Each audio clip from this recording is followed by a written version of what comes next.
podcast you came for. The one where we talk about Friends starring Adam and Joe. Adam, why is the door locked? Will be returned to you almost as good as new Let me in so we can record. within 24 hours. Open the door. Hey Joe, what's up?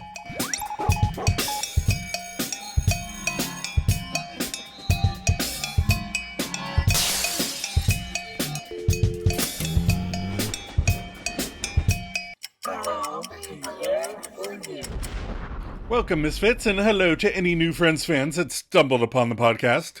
Every week we rewatch the next episode in sequential order. That's the only way it makes sense. Right. I mean, to skip around would be just crazy. Yeah. Even though we are crazy.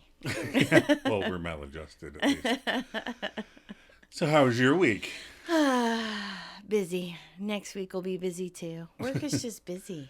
Busy. Yeah. Stupid work and jobs. You know, the boy kid always comes home from work and we say, how's work? And he goes, same shit, different day. And then he goes, right, Mom? And I always go, no, I have different shit every day. Different shit. It keeps me on my toes. Toes! For some people. All right. All right. What episode are we doing this week? The one with the bullies. Oh, the Bullies. Yes. Tell us the plot. Chandler and Ross run into two bullies at Central Perk. Monica tries her luck at the stock market to avoid taking a job at a 1950s themed diner. And Phoebe drives upstate for a second time to meet her father while Joey and Rachel accompany her. It's like playing the lottery, hoping that you don't have to go to work the next day. Right. Yeah, no, you're going to have to go to work. All right, our episode director is Michael Lembeck. Yes. Yeah, so each week I search for fun trivia besides movies and TV shows to keep it interesting and fresh, because he's directed the last, 10 episodes, Yeah. right? Yeah. So, in my search, it shows other names, and usually it might say, Kevin S. Bright versus Kevin Bright, you know? But under Michael Lembeck, it says Captain Cool and the Kongs. Whoa. As other names.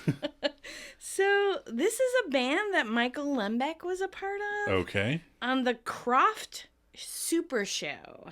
The Croft Super Show. Yeah, so it was a Saturday morning children's variety show. Oh, no. Yeah, produced by Sid and Marty Croft.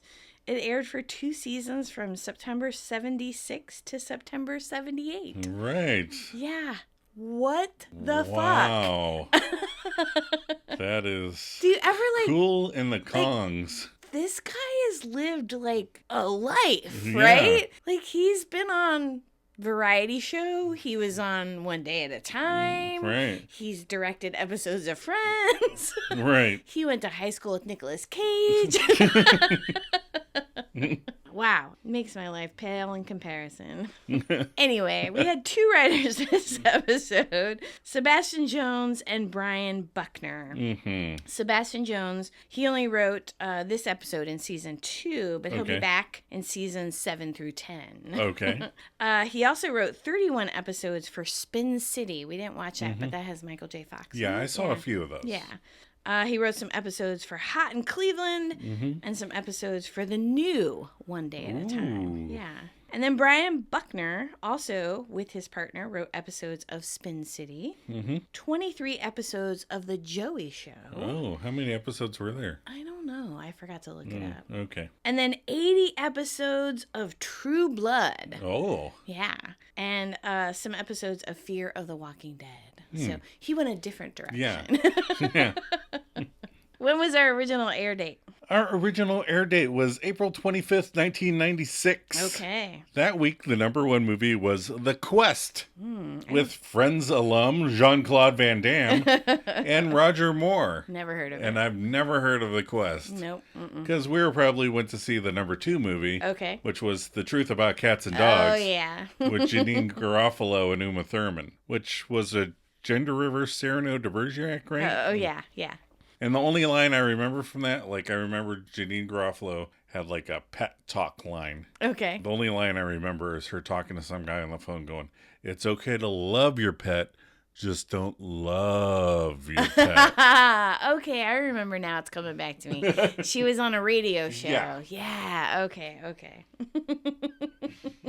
Are you ready for some trivia? Hang on. All right. I thought you hit your mic stand or something. Nope. Just preparing yourself. Yes. All right. For some trivia. All right. Monica likes watching the stock market because she saw a stock symbol with her initials, MEG, right? Mm-hmm. So MEG is a real stock. Okay. All right. I looked it up. It belongs to Montrose Environmental Group. Okay. And they are like a consulting group that does environmental studies. Oh. So they're a real stock. When I looked it up, it was on the... Oh. That's part of their trivia, that they were on that... Right. Stock exchange that she looked at. I was wondering, like, she never says what it is. What it is. What if it's an evil corporation that just dumps nuclear waste in the ocean? And she's like, I'm investing my $120. So she says she buys CHP stock because she has a crush on Eric Estrada. And a reference to the show Chips, right? Nicky Katt, who plays one of the bullies, had one of his first on-air appearance in the TV show Chips. All right. Isn't that funny? What a fun coinky dink.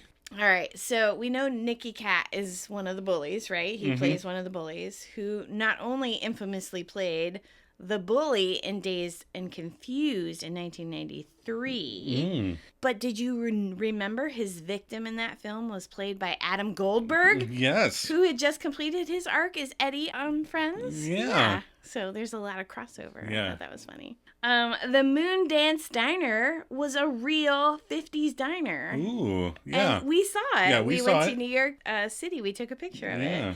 But it sadly closed in 2012. Bastards. Yeah.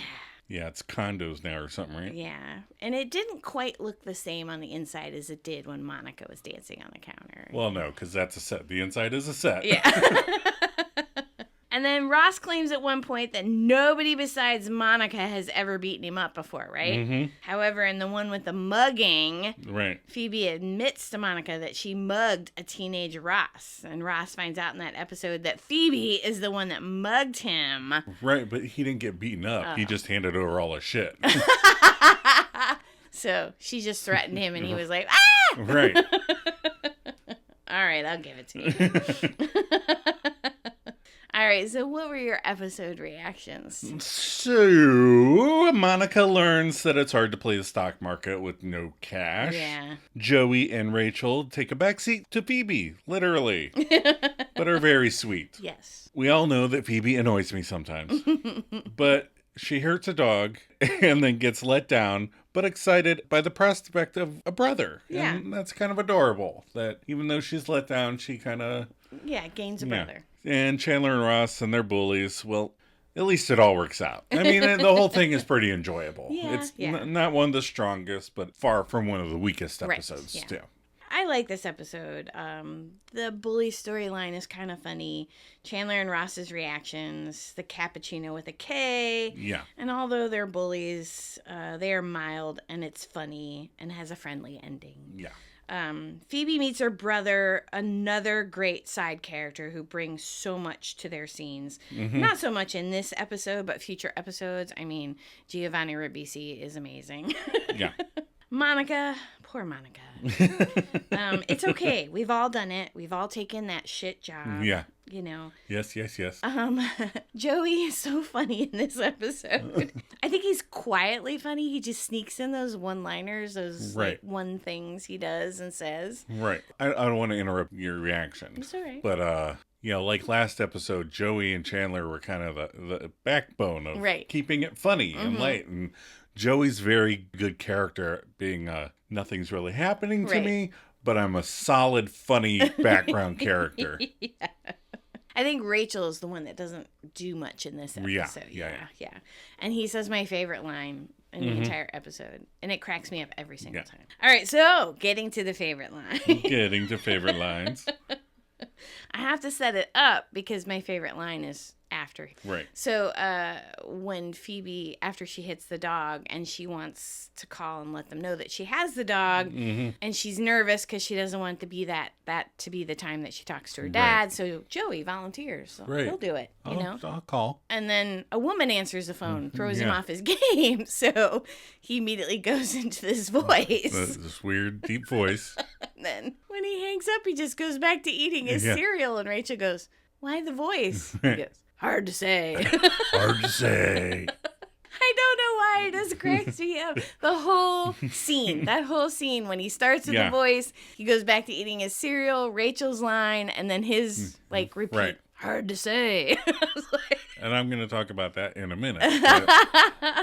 My favorite line, I went with Chandler. I kind of went through a whole bunch of lines this time. And I landed on, "You call the couch, and then we'll call the couch, and we'll see who it comes to." That's funny. Favorite moment, I have to go with, even though I don't like the whole bullying, it's, bullies are not fun. No. I do like when Ross flicks his bolo tie. Yes. And Chandler goes, "Don't mess with this thing. Don't play with this thing." And then he goes, I know. But Chandler's whole face, their whole, I thought this would be more intimidating than it was. Right. He just plays with it like a kitten. And it backfired on him. I just think that whole little couplet is really funny. Right. All right, so my favorite moment is right around your quote, your favorite quote. I love that moment after Joey makes that call where he hangs up and you said he goes back to eating cereal. And Rachel's just kind of look at him like, and then goes, "Why the voice?" Yeah, just that moment in between when you're like, why did that just happen? I just love that moment in there. Favorite outfit. Monica wasn't impressive this week. Says you. Oh, sorry. Phoebe had that weird 70s pantsuit on when she went to go visit her dad. Like, if I was going to go meet my dad for the first time, that's not what I have picked out. Right. You wouldn't have picked out a men's leisure suit from the 1970s? With that turtleneck? Yeah, no. So I went with Rachel's outfit when she's being accosted for the $100 by Monica. Right. She has this cute little cardigan plaid skirt. I like a cardigan. You know I do. Yeah. And I can't tell if it's a skirt or what. She has something wrapped around her waist, but they don't really get low enough. Yeah, but it's cute. I like the whole little combo. It's cute. I went with Monica. 50s diner outfit. I mean, no contest. I can't pick it every time, but this first time I can pick it. All right. And I can, I am, and I will. I mean, it's just a fun outfit. It is fun. Whoever decided to make her wear that, kudos to you. Well, I was going to say, too, we were watching it just before he came up here, and I think that they're making fun of the bras from that era. Right. Because her boobs, people's boobs weren't just bigger back then. The bras were just really pointy. Right. The bras, they were just industrial. Yeah. Because remember Pleasantville when she was like, whoa, these things are serious. All right. Themes we explored this episode. Theme 1, taking a shit job because you have no money. Oh, we've all been there. Yep. We've done it. Theme 2, investing in yourself. Theme 3, knowing when to play the Gunther card. Oh. And theme 4, signs. So many signs. You gotta watch out for those signs. You don't believe in signs. No, I don't. All right, we're going to take a quick break before we break down the episode.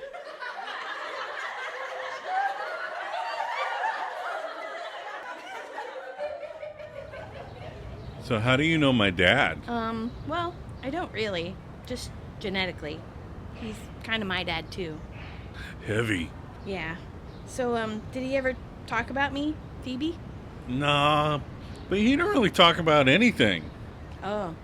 Except stilts. Stilts? Yeah, he loves stilts. One time I was upstairs, I was stealing cigarettes out of my mom's purse, and all of a sudden I look over, and there's my dad's head bobbing past the window. And he just had a big smile on his face, and he was waving because he was always happiest when he was on his stilts. Wow. Yeah. I don't know what to do with that. Me neither. This message has been brought to you by Stilts. Stilts, America's tall things.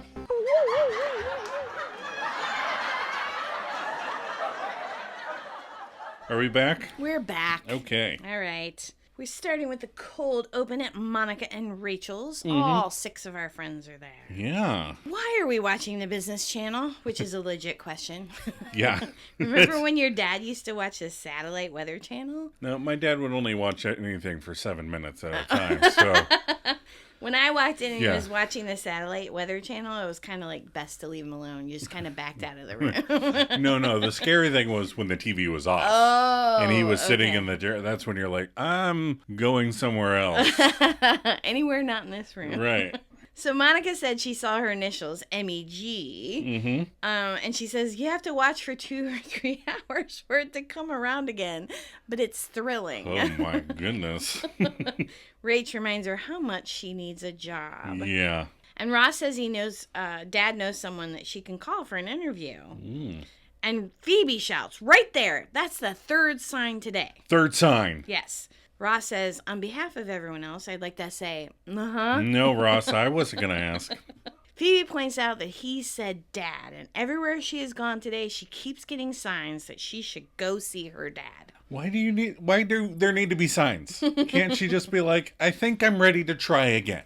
I think it's easier for her to fake the signs than admit that she's ready to try again. I don't know. Whatever. So she says she passed the buffet. Her last name is Buffet. Okay. And they were serving Frank's, which is his first name minus the S. Right. And there was a rotisserie with a spinning chicken. And Monica, surprisingly, not Chandler says, which was his Indian name. No, because she was too chicken to see him last time. Oh, yes. They all agree it's freaky, weird coincidences pointing her to see her dad. Yeah. And then Rach asks who wants the last hamburger, and Phoebe says, that's the clincher. I do. I'll take that last hamburger. Confused as to why, she says hamburger, McDonald's, old McDonald had a farm, my dad is a pharmacist. Wow, this is a mega stretch. Right. This is definitely the girl kid's thought process. She would have been gasping and nodding along with this thread of clues. Oh, She'd yeah, been like, oh my yeah. God, this is so Exactly. yeah. And I'm like, I haven't been to McDonald's in 20 years, so I'm like, what does hamburger have to do with McDonald's? So the gang confusedly says, oh. And then there's a cut line on the DVD, which was really funny. Chandler cuts in and says, and then E-I-E-I-O is what your mom said when your dad left her? Yes. Phoebe says, yes. And Chan goes, really? And she goes, no. Q, I'll be there for you. So now we're at Central Perk. Ross and Chandler. Now, Ross and Chandler enter the coffee house right away, and they're in workout gear, like sweatshirts, and they're holding rackets, and they complain about how tired they are. And here's why you need to set up Chekhov's Grinch hat that Chandler's wearing, because it's going to be integral to the plot later. You have to say it in the voice of the guy we watch all those movie trope YouTube videos in. I love those. The ones we watch explain the different types of irony, the different types of foreshadowing. Right. Like Chekhov's gun or the Grinch hat. Sorry, I digress. Continue. Sorry. So then Chandler suggests right away that they forget about racquetball and just hang out at the coffee house instead. That'd be us, right? Yeah. So I like the little flip of the, Right, like, I'm so tired. Oh, you think they just came back, Right. but they haven't even gone yet. It's fun. Ross agrees, and they land on the trusty old coffee house couch. Nothing bad can ever happen on the trusty old coffee house couch. And then Peter DeLuise, playing Carl, and wearing a suit, looking a far cry from his look in Wayne's World. That's one of the few things I know Peter DeLuise from. He tells the guys, hey, you're in our seats. And Ross apologizes when Nicky Cat, playing Arthur, also in a suit and also looking a far cry from how he looked in The Burbs, says, hey, we were sitting there. And Chandler's already standing up out of their seats, quips, there's a third way to say it, who knows it? And that's when Arthur asks Chandler if he's trying to be funny. And Chandler admits he was just going for colorful.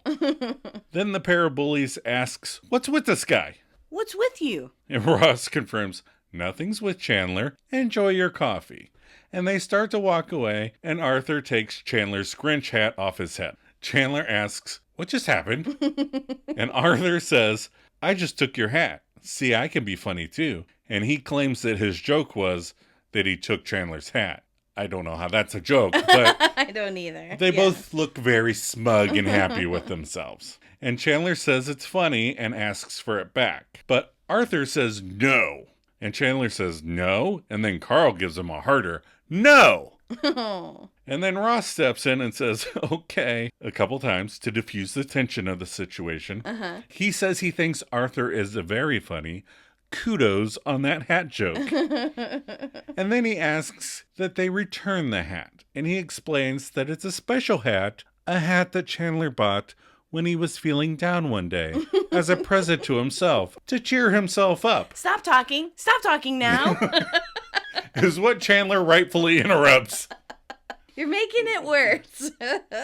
So then Chandler kind of jumps in and kind of aggressively asks, are they stealing his hat? And then Carl aggressively asks, you got a problem with that? And Chandler says no, and adds that he was just making sure they were on the same page. So I got a couple notes. Uh-oh. From someone who was a late bloomer and delightfully nerdy and grew up bullied in the hood. Yes, we were in the hood. We grew up in the hood. I looked up a couple of guys that I had problems with in middle school. Oh, yeah. Like when Facebook started to come around, you kind of looked up a bunch of people from the olden days and see what was up, right? So one of my bullies was dead. Wow. And this is true. Okay. And another one was in prison for murder. Shit. But given all that, I learned never give kudos to the guy's joke. No. And I would have gone home with my hat and a broken racquetball racket. Yeah, I believe so. You did come home with a broken nose. Yeah. Again, that was middle school. Yeah. I got my nose broken. High school was pretty chill. We've talked about it multiple times. Yeah. That we went to a pretty chill high school. Right. Even though it was in the middle of the city. Yes. But I think it was because there was so many different programs intermixing. Right. Like, I was like pre-med, you were theater, there was like shop. Right. Part of it too was because we were in the inner city, they have to legit be worried that people aren't bringing weapons in the school. So I think everything is a little more regimented where we were. True.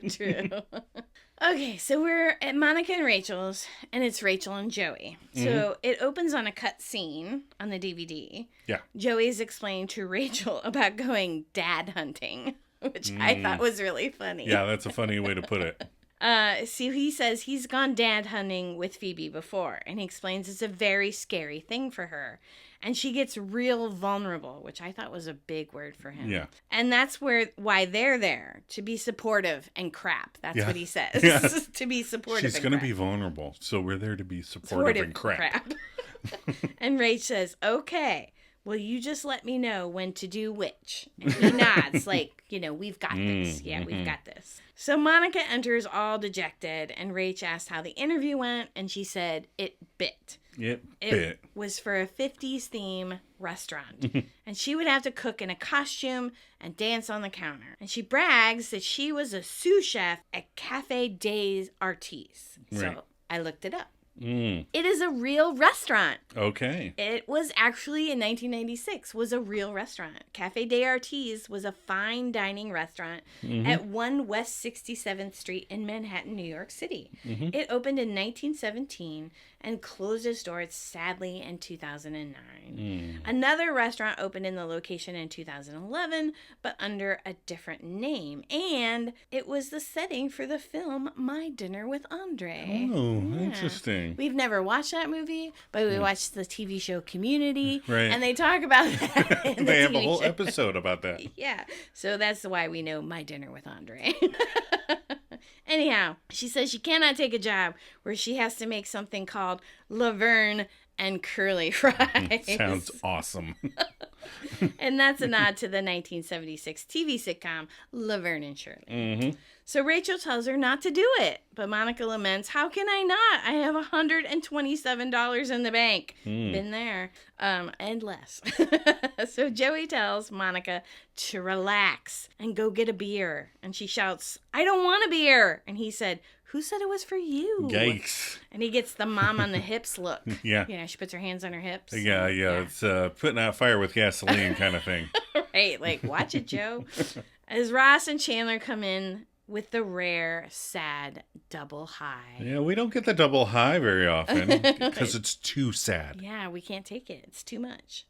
So Rach asks, "What's the matter with them?" And Chandler explains that some mean guys at the coffee house took his hat. You cannot take from me anything I'm not willing to part with, except my life. Except my life. Is that from Hamlet? You okay, Adam? Too many bully flashbacks. So Ross explains that these guys were actual bullies and that they're grown-ups and they shouldn't happen anymore. Rachel goes over and gives a soothing hug to Ross and says, "Aw, honey." Mm-hmm. And Chandler goes, "Aw, oh, right, I have no one." All right, I have no one. I would have hugged him. Monica, Joey, get over there. Both of you have hugged him before. Come on. Oh. So Joey offers to go down and get his hat back. Chandler's still funny, even in his sadness, says, "It's probably been stripped and sold for parts by now." If somebody stole my Louise Belcher hat, I would be upset too.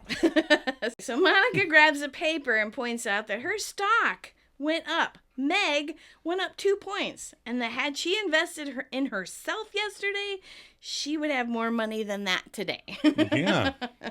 She says she's doing it. Do what, they ask, and she says she's going to put all her money in her.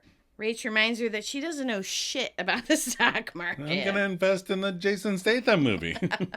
To which Monica makes her point for her. What's to know? Buy, sell, low, high, bears, bulls.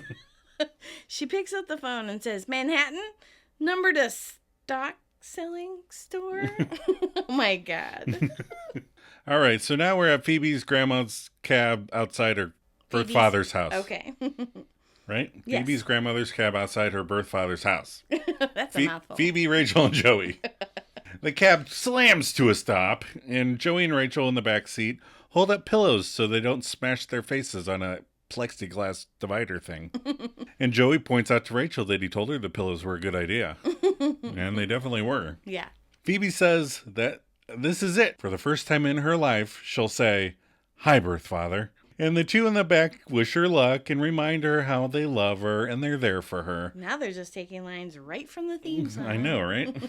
Phoebe gets out, and in the car, Joey, who doesn't share food, offers Rachel some of his sandwich. I think because he knows she's not going to want any of it. Yeah, right. Because she asks what's in it, and he says it's olive loaf, ham spread, but no mayo. Oh, no, because mayo would make it gross.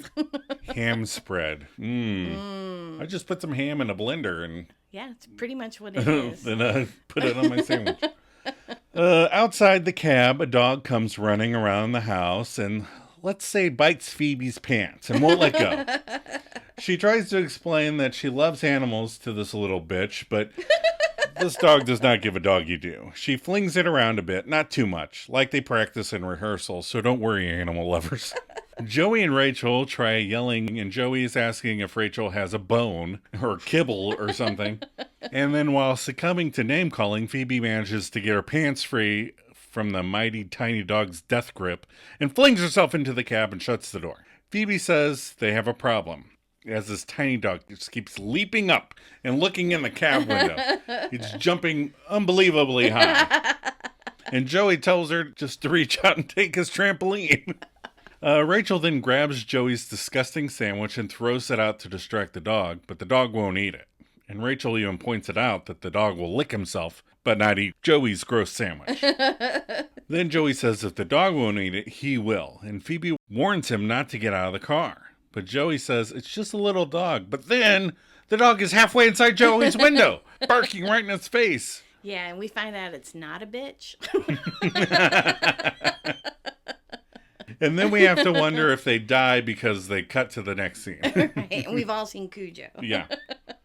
So we're at Central Perk, and we see a sweater vest! Sweater vest! Yay! So exciting. It is. So Chandler is daydreaming about whether or not you have to be a Century 21 real estate agent to wear, his words, not mine, the cool jacket. Yeah. The gold polyester jacket. Yeah. It's like those tacky golf jackets that you have to win the tournament. Okay, whatever. Right. He likes the Shooter McGavin look. So Ross says, Ross, you say this stuff to girls? They put the smell in gas, and this street used to be full of raw sewage, and how do you want to be killed? Right. I'd much rather be asked about the gold jacket than those things. Then the bullies walk in, and Deloise says, isn't that the guy who used to wear your hat? Oh. And I can never remember which one is Carl and which one's Arthur, so I'm just going to call them by their actor names. Okay. Sorry. I don't think they ever say the names. Okay. It was just listed in the credits. Okay. And Kat says, look where they're sitting. And Chandler and Ross turn towards them, and Ross says, you're joking. You just walked in the door. Then they say the dorkiest line right before your favorite line. This couch belongs to us. It's like, really? Chandler says, you call the couch, and we'll call the couch, and we'll see who it comes to. Right. Now, see, I like that line because that's kind of how I am with bullies. Right. That's like my last line before. I'm punching you. Right. So there's a cut line on the DVD where Nikki gets right in Chandler's face and says, you know what I don't like about you? You always got something to say. And Chandler starts to say something, and Nikki gets a little bit closer, and Chandler makes a gurgle choking sound. So Deloise says, why are you two still sitting here? And Ross stands up like he's going to throw down, and he says, all right, I've had enough of this. Gunther! No, don't tattle. OMC. These guys are trying to take our seat. Gunther says, guys, they were here first. Ross explains, we didn't want to have to do that. And is Arthur wearing the hat around? Or is he carrying it around in hopes of getting to do more bullying? Yeah, like, he doesn't look like he would just wear a Grinch hat around. Right. And with his suit, and he's a realtor, yeah, it just out of place. But anyhow. You told on us? He told on us? And then he leans intimidatingly over Ross. And Ross says, well, pal, you didn't give us much of a choice. And he flick and swishes his bolo tie. Like a kitten. Yes. And Chandler immediately leans over and says, don't play with this thing. I know. And they say, let's take this outside. Who talks like that? Who talks like that? The guy who's about to kick your ass talks like that. You had to ask. You had to ask. Then the bullies tip the couch back, and the boys look uncomfortable and scared. But I do like how their legs are flailing. That cracks me up. Yeah.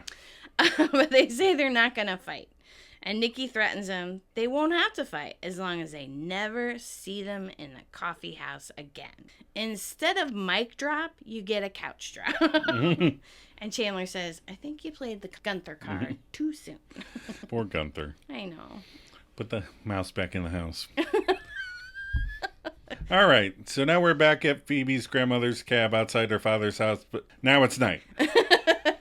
Phoebe, Rachel, and Joey still. Joey checks out the window. He thinks the coast is clear. He tells Phoebes, I think she's good to go. But Miss Signs Everywhere Signs doesn't know. The tiny attack dog was kind of a bad sign. I mean, it is. Yeah, true. You know, the beast at the threshold kind of thing, you know. And if there had been an Orange Ruffy kind of sign earlier, maybe. But the point is she has doubts.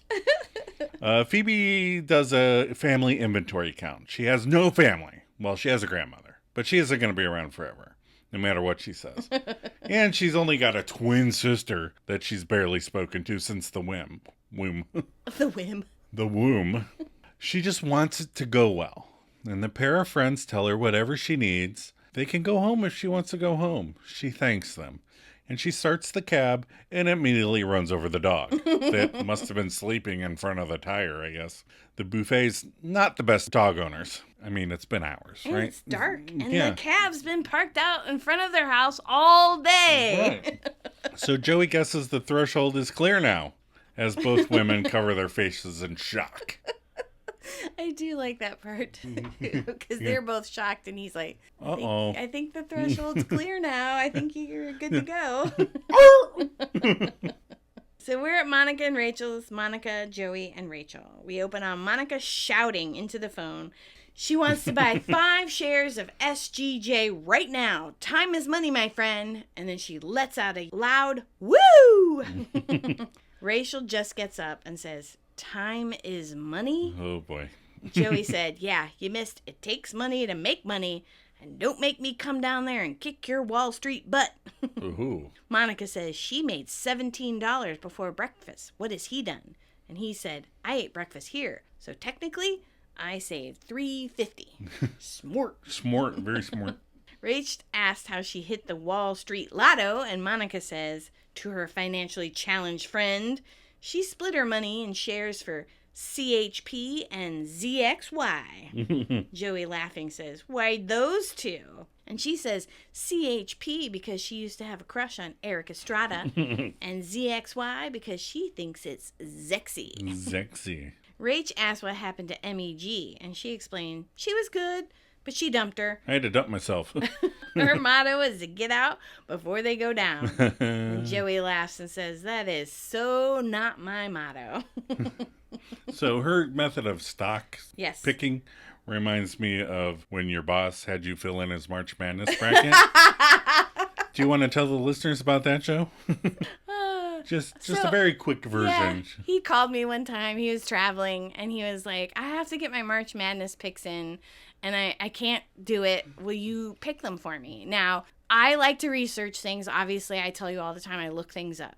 But it has to incite my curiosity. Right. So he College assumed... basketball does not do that for you. He assumed I would be curious and I would look things up and do some research. But I just looked at the names and I picked a couple things that I thought were fun. Like I picked Pitt because I like Brad Pitt. Right. I picked Descaine because I thought it was a funny name. Right. And he lost the first bracket. Yeah. He went down. He was so mad. I was like, why would you ask me to pick it? I don't follow sports. Yeah, he lost a lot of money. He was not happy. Oh, well. Well, do it yourself next Yeah, time. that's right. Don't wait till the last minute. So thieves walk in and they ask how the dog is. And she talked to the vet. And she goes, they're so very nice upstate.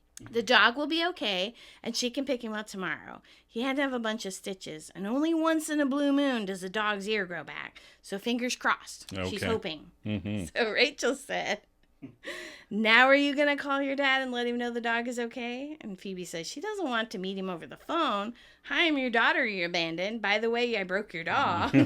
So Joey, immediately offers the call. I'll do it. So Phoebe grabs the phone from Monica, who yells, don't be too long. No. And Rach assures she'll be a better friend when the market closes. So Joey calls, and when it's a woman, he panics, and he says, Hello, Miss Bouvet. I know where your dog is, and I want you to know he'll be returned to you almost as good as new within 24 hours. Goodbye. And then he resumes eating breakfast. And Rach goes, why the voice? Hard to say. I think if he made a face or anything, then Right. I would have not thought it was funny. But Right. the fact that he just hangs up the phone and goes back to eating Right. breakfast, Right. it's so funny. All right, so now we're at Chandler and Joey's. Yes. Chandler and Ross. Yes. Sweater vest number fucking 2, Oh baby. my God! We hit the number. We hit your 6. Yes. Yes. The dry spell is over. I don't know. It's a sign. Don't start. Oh my God. Okay. Chandler offers Ross an out-of-the-packet Crappuccino. Crappuccino. They think this is better than the coffee house, even though the powder isn't mixing with the water. So Chandler's like, the packet says to move it constantly. Keep it moving. Stir and drink. Stir and drink. Never let it settle. Just sounds appetizing. Joey comes from the bedroom, and for a second, I'm scared because he was just next door in the last scene, and stuff like that freaks me out. But he tells the two grown men that after his niece's christening, he'll accompany them to the coffee house and get them a nice cup of coffee. But Ross says no. He can stand up to Joey, just not the Not bullies. strangers, yeah. He doesn't want to have to take Joey with him every time he wants a decent cup of coffee. And Cthulhu knows there's no other place to buy coffee in New York fucking City. He doesn't want to have to keep drinking this cappuccino with a K. I understand that. Yeah. Ross thinks him and Chandler should go down and stand up to those guys. And Chandler says, hang on there, Custer. Joey asks if Ross has ever been beaten up before. Yeah, sure. By anyone besides Monica? No. But Ross thinks, so what? Maybe that's just something every guy has to go through, like a rite of passage or something. And Chandler inquires if they could just lose their virginity again because he thinks his is growing back. And then on the DVD, there's a cut line. So Ross says, come on, are you with me or not? And Chandler stands up and goes, all right, I'm with you. Just let me put on a clean pair of underwear for the hospital. Why is your underwear already dirty? Monica and Rachel. Rachel doesn't even get the door open. She has her key in her hand, and Monica whips open the door and asks to borrow $100. She hurriedly tells her she needs to get back into the game. Rach asks when she got out of the game, and Mon explains that she lost it all. And Rach laments, but Mon says, I've come to terms with it, and you should too. Where are we on the $100? And Rach says she doesn't have it. Monica shouts, I need it, or I'll have to take that horrible diner job and wear flame-retardant boobs. And she's hugging her around her waist on her hands and knees. Yeah. And I was like, just grab her butt. It's not a porno, Adam. All right. So we're officially at the buffet residence. Right. We finally crossed the threshold. We're on the porch. Phoebe and Mrs. Buffet. Mrs. Buffet opens the door to see Schnoodle all bandaged up. Now, I had zero clue that this was Lorraine Newman. I had no idea either. You had told me last night, and I was shocked. Yeah. Spotting people is one of my things. I feel horrible. But her hair was terrible. Right. She's buried in this horrible outfit and under this 80s hairdo. Yeah. So that's my defense. And she's wearing those shower curtain earrings that John Candy sold in Planes, Trains, and Automobiles. Yes. Anyway, I'm sorry, Lorraine Newman. I didn't recognize you in this part until this very moment. Until we looked it up for the episode. But Mrs. Buffet asks, what the hell happened to her dog? It has a cone on its head, and its head is bandaged for the ear loss joke, and its right leg is all bandaged up. Phoebe says it was an accident, claiming that the woman that did this would never hurt an animal on purpose. She's a vegetarian. She wouldn't eat a dog either. Mrs. Buffet asks about the stitches. Yeah, 8 of them. That's 56 for him. That's a dog ears joke. Phoebe also warns about letting Schnoodle look up for too long while it rains because the cone will fill up really fast. But Big Al says dogs can't look up. Joe and her Shaun of the Dead quotes. You wrote it here for me to say. Like you wouldn't have said it anyway. I would have. How do I shrug on a podcast? It says I should shrug. Let's move on. Okay. So Mrs. Buffet thanks Phoebe for bringing what's left of Schnoodle back. And Phoebe asks if Frank is home. And she's like, how do you know Frank? Just from a long time ago. Is he here? And she goes, yeah, and calls for Frank. Frank says what and comes to the door, but it's not Phoebe's father. It's a younger man, a younger Giovanni Ribisi, who has his undershirt pulled up and he's playing with his belly button. Phoebe clarifies that she meant Frank Sr., and she's told he went out for groceries, and Phoebe asks if he'll be back soon. And that's when Phoebe gets some hard-hitting news. Frank went out for groceries 4 years ago, so they expect him back any minute now. Aww. Phoebe says she'll go, and she's sorry for the dog and for everything. And she's walking back to the cab, and Frank Jr. calls after her, hey lady, wait up. And on the sidewalk, he asks how she knows his dad, and she explains that she really doesn't, just genetically. And she admits that Frank is her dad too. And Frank Jr. must have watched Back to the Future recently because he responds, heavy. She asks if her dad ever talked about her, Phoebe. And Jr. is like, no, he didn't really talk about anything except stilts. Stilts? Yeah, right. Apparently Frank loved stilts. Jr. says one time he was upstairs stealing cigarettes from his mom's purse, and all of a sudden he looked out, and his dad's head was bobbing past the window. He was happiest on stilts. Frank Sr. seems to be like a complicated cat. A pharmacist, stilts, abandoned 2 kids, was in a threesome. Complicated cat. To say the least. So Phoebe says she doesn't know what to do with that. Which I wouldn't either. Yeah. And Junior laughs and says, me either. He could have said Bob Bavalan is like 5'5", so stilts would have made him seem taller. Bob Bavalan, the actor, plays her dad later. Yeah. And then Frank is like, so you're my big sister. You can buy me beer. I'm not gonna. Right. That's how she responds.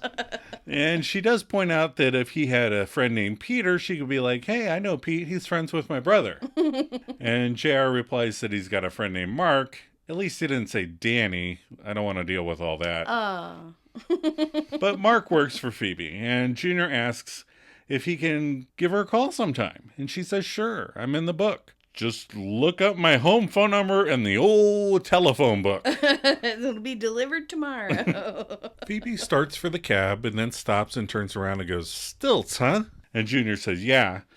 And then he offers, if you want, I can show you where Dad hit his head on the rain gutter. And score! They're off. That was right up Phoebe's alley. Right? She can't wait to see the part where he banged his head. We go to Central Perk. Ross and Chandler are on the Central Perk couch. They're standing their ground. They have their money ready. They're bouncing in their seats. And Chandler says, would you come on? And the waitress seems like she deals with these two and their shenanigans all the time. I think any coffee barista's probably used to people going, come on, give me my coffee. No matter what time of day it is. Bullies or no. I do like Chandler's little thank you face when she gives them their coffee.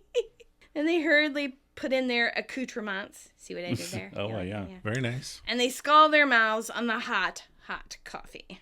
They run outside and run into the bullies. Did they have to make Chandler say bullies, big bullies? I know. They ask if they didn't make themselves clear the other day.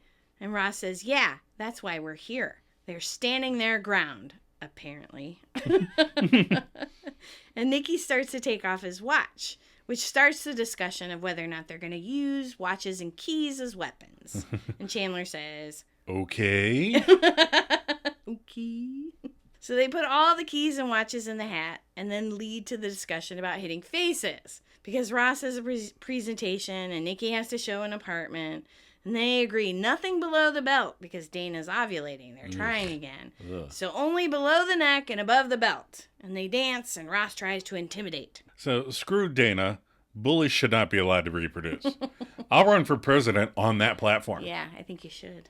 So Chandler notices that new bullies are stealing their stuff, and they all four chase after them. Mm-hmm. And then we open up back at Central Perk. Yeah. They all four return, congratulating each other on the successful return of their items.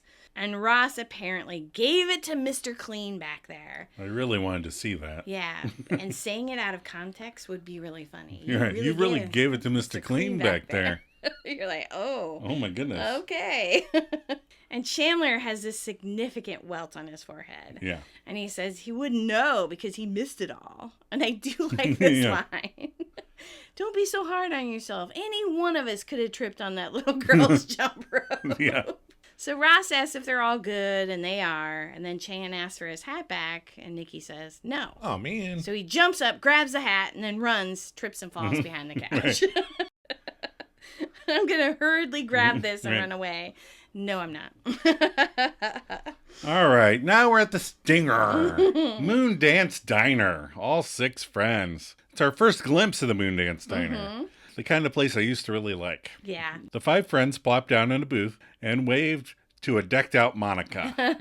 And Phoebe tells her, nice boobs. And so Monica has on a blonde 50s wig, old-timey glasses, a pink cardigan, and a poodle skirt with little saddle shoes on. And then Chandler drops a quarter in the little table jukebox and selects YMCA. And all the restaurant staff have to climb on the counter and start a little dance. And Monica unhappily joins in. And Chandler, now the bully, drops a large handful of quarters on the table. And we finish with Monica doing the YMCA. And that's the end of the episode. Aw, cut and print. We're going to take another break. We'll be right back.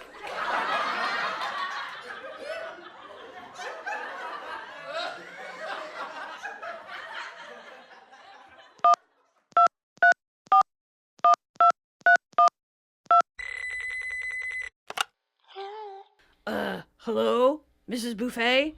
I know where your dog is. I want you to know he'll be returned to you, almost as good as new, within 24 hours.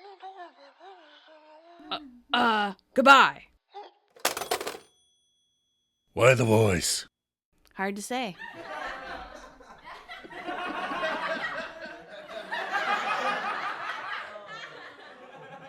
Is this thing on? Yes. Are we back for the wrap-up? Yes. All right.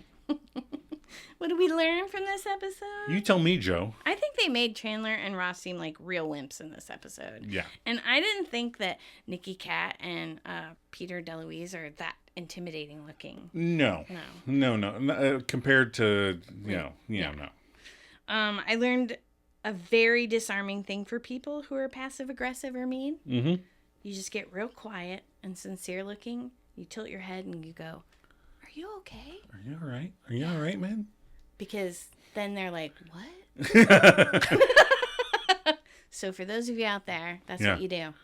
Yeah. Just get real quiet, tilt your head, look very concerned, and go, "Are you okay?" What did you learn? I learned that you cannot play the market with no money. No. Joey kind of wanted to leave a ransom message. And Phoebe settles for a brother happily. Yeah. And Chandler could use some self-defense classes. Yeah, he could. He needs to butch up a little bit. Just a little. I mean, I'm not very butch. But you could hold your own. Yeah. What are your final thoughts? This is what an average episode of Friends is like. It's not bad. Yeah. Still solid jokes and firm performances throughout. And I like to think Carl and Arthur never showed up at the coffee house again because they pulled their crap on the wrong New Yorker. I agree. I liked it. Solid episode. Funny lines. I told you Monica wasn't asking Richard for money. We talked about it last week, and I was like, "How's Monica surviving?" And Adam said, "I think she's asking Richard for money." I think Richard volunteered some money Oh, okay. to help her out. All right. I still don't think so. I think they didn't have to emasculate Ross and Chan so much. Right. But I got my 6 sweater vest. So what's my prize? Well, you don't get a prize yet. The season's not over. Oh, I could still win. you could. Not Possibly. likely, but I need 4 more before there's like 3 episodes left. Okay. Well, he could wear 2 in the episode like he did. Yeah. So prior count was For sweater vest, it was 4. episode total this episode. 2. So 2 in an episode. It's I like know. season 1 all over I again. know. So we're up to 6, We're which up is to what I 6. predicted Yep. for season 2. But we still have a couple more episodes to go. Yeah, and you may have cheated. I didn't cheat. You How may could I have have. cheated? You could have watched the episodes. Oh, God. You watch them all the time anyway. I do, but I'm not counting sweater vests. All right, what was our rating for this episode? All right, not the highest scoring episode. 7.9 out of 10 stars. Oh, yeah. With 5,400 reviews. Yeah. So I was going through the reviews. There's not a lot of good reviews for this. Right. They're pretty low. But I did find a 10 out of 10. So I'm going to read that one. Okay. The title of it is Funny. Funny. Got it. And it's written by Bevo136786, April 2021. Okay, what does Bevo say? I like the episode where Joey did lunges in Chandler's underwear. This wasn't it, though. All right, thanks, Bevo. Way to go. I love it. So at this point, I'm going to say to all of our listeners out there, We're talking to the tens of you. use our email address, themaladjustedmisfits@gmail.com, and send us your ratings for the episode. Right. Tell us your thoughts. What did you think? What did you like? What didn't you like? We would like to We would love. put listener reviews Yes. into this section of the show. Yeah. That's what we want to do. I would rather read your episode than Bevo136786. So we've heard from a couple of our listeners. I am going to reach out to Bevo, though, and see if he can do more. That Because that one was pretty funny. was pretty funny. All right, what is next week's episode? The one with the 2 parties. Ooh, I do like that one. This That one one's is pretty funny. Yeah. This is going to be a hard one for breaking down the scenes. Yeah, it goes pretty fast. A lot of back and forth. You better do the first swipe at it. I'm not very good at it. All All right, the synopsis is both of Rachel's newly divorced parents show up to her surprise birthday party, and our intrepid gang has to think on the fly to keep these two apart while also having a party. Shenanigans ensue. Are you ready for some maladjusted content? I am ready for that. All right. So, we have been watching, we're almost finished with Midnight Mass. Yes. It's something you didn't want to watch, but I just started it without asking. So he has this thing sometimes. He'll just start something without asking, and I'll be on my phone, and then I get hooked. Right. Because something will happen, and I'll be like, what happened? Why'd they do that? Why did somebody do that? And then I put my phone down, and I watch the rest of the episode. And then I have to watch the next episode because I want to know what's going on. Right. And then we have one more episode left, and now I'm... So Midnight Mass, a couple of years old now, I think. Madness. What? Isn't it Midnight Madness? Midnight Mass. Midnight Mass. Why did I say madness? Midnight it is madness. Midnight Madness is an old Michael J. Fox movie from the 80s. Really? I think, yeah, it's like a scavenger hunt movie. It's got the guy from American Werewolf in London in it. The How to Be a Pepper guy. Yes.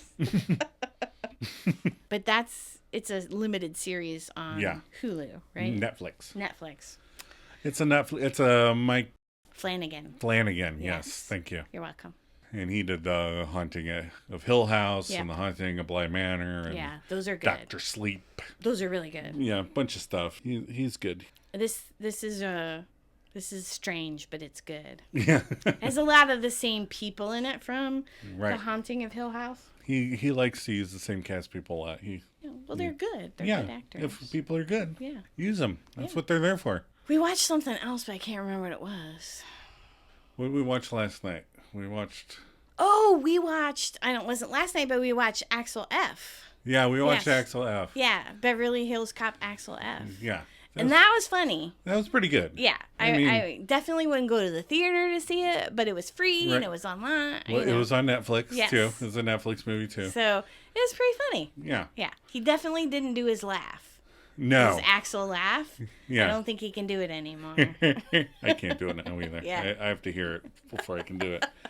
But I am a big fan of the original Beverly Hills Cop. I love the first one. The second, third one, I don't think I've ever seen the third one. I don't think I've seen the third one. But I've seen the second one. Yeah. And they brought everybody back. Yeah. Yeah. And the one guy's really old. He looked it. But Joseph Gordon-Levitt was in it, and I miss him because he's been doing a bunch of other things. Yeah. But he was really good. So, that was funny. We saw Joseph Gordon-Levitt when we lived in Hollywood. Yeah, it was funny. We went to the movies. Our friend drove us there. At midnight. For a midnight showing of a movie we just saw the week prior. Yeah, and it wasn't a thriller, fast-paced movie. It's a slow, dark, somber movie. But it was a weird one. It's a good movie. Yeah, the City of Lost Children. Thank you. You're welcome. And again, we had just seen it. Yeah. It was a midnight movie, and I had gotten up at 6 o'clock that morning for work. Yes, so you'd work 12 hours. And he was like, "We have to go," and I fell asleep. Yes, you did. The only time I've ever fallen asleep in a movie theater. I felt horrible, but you were like, "You were snoring." But we were standing in line, and this was back when he was in that Third Rock from the Sun. So he had longish hair, and he was young. He had long hair, and very young. He's younger than us. Yes. And he kept turning around looking at us. And I was like, why does this fucking kid keep looking at me? And I think he was like, why aren't people recognizing who I am? And we didn't watch Third Rock from the Sun. Right. He was in some other movie with Demi Moore that we had seen. And I was like, oh, it's that kid that's on that TV show. Right. But then by the time we recognized him, we were walking into the theater. So, but it was pretty cool. So he has probably heard me snore in the theater.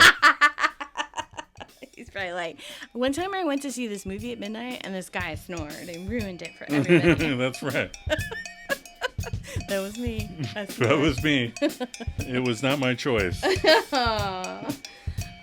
right. Are you ready to wrap up this week? I think so. All right. If you would like your thoughts or reactions regarding future episodes to be shared with the rest of the class, or if you just want to reach out and say hey. Come on, we want to hear from more of you misfits. Like we said, we want to conclude your thoughts and reviews of the episode. Just send us a quick review of the episode, what you liked, what you didn't like. Yeah. Email us at themaladjustedmisfits@gmail.com.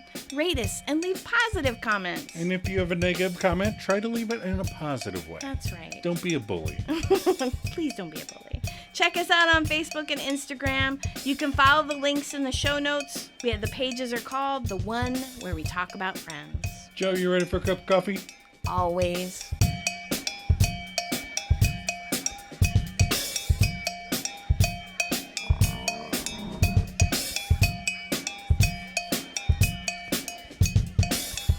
Do you say this stuff to girls?